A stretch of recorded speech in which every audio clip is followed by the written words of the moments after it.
पोलिसांची धडक कारवाई. 535 किलो गांजा जप्त, 1,12,00,000चा मुद्देमाल हस्तगत. नाशिक ग्रामीण पोलिसांनी अंमली पदार्थांविरोधातील मोहिमेला मोठे यश मिळवत पिंपळगाव बसवंत टोलनाका परिसरात छापा टाकून 535 किलो गांजा जप्त केला. या कारवाईत एका संशयिताला अटक करण्यात आली असून 1,12,14,000 रुपयांचा मुद्देमाल हस्तगत करण्यात आला आहे. पिंपळगाव पोलीस ठाण्याचे पोलीस निरीक्षक गणेश गुरव यांना गुप्त माहिती मिळाली की नाशिककडून मालेगावच्या दिशेने जाणाऱ्या पिकअप वाहनातून गांजाची तस्करी केली जात आहे. या माहितीच्या आधारे पोलिसांनी पिंपळगाव टोलनाक्यावर सापळा रचून वाहनाची तपासणी केली. तपासणी दरम्यान वाहनातून 535 किलो गांजा आढळून आला. या प्रकरणी राहुल शांताराम पाटील वय 33 राहणार मुटकी जिल्हा धुळे याला ताब्यात घेण्यात आले.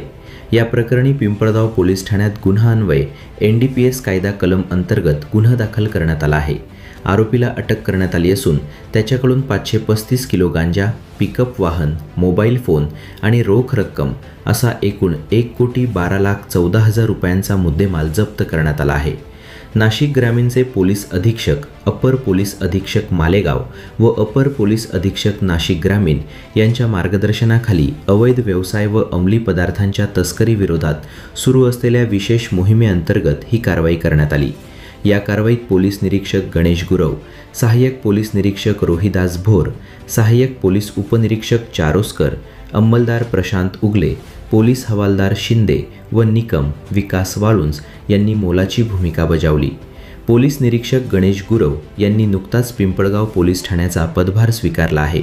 त्यानंतर निरीक्षक गुरव यांच्या नेतृत्वाखालील पथकाने गुप्त माहितीच्या आधारे अत्यंत नियोजनबद्ध पद्धतीने पिंपळगाव टोलनाक्यावर सापळा रचत ही धडक कारवाई केली. कारवाईत कोटींचा मुद्देमाल हस्तगत करण्यात आला. या कारवाईमुळे तस्करांचे मोठे रॅकेट उघड होण्याची शक्यता व्यक्त होत आहे.